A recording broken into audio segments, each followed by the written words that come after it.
Hasan al-Basri rahmatullohi alayhidan so'rashgan ekanda, Hazrat, men qachon o'zimni solih banda deb hisoblayman deganda, ota-onangizni haqqiga duo qilasizmi degan ekan. Agar qachon ota-onangizni haqqiga duo qilsangiz, siz solih bandasiz degan.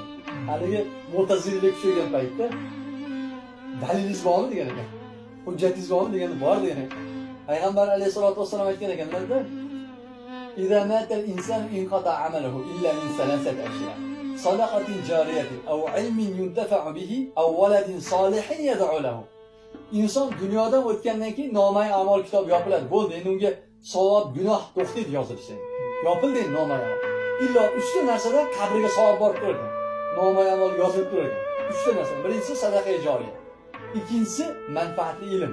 Uchinchisi dedilar, ortidan ota-onasini haqqiga duo qiladigan solih farzand qoldirsa degan ekan-da. Farzand demagan ekan-da. Solih farzand deb duo qildim, solih bo'ladi.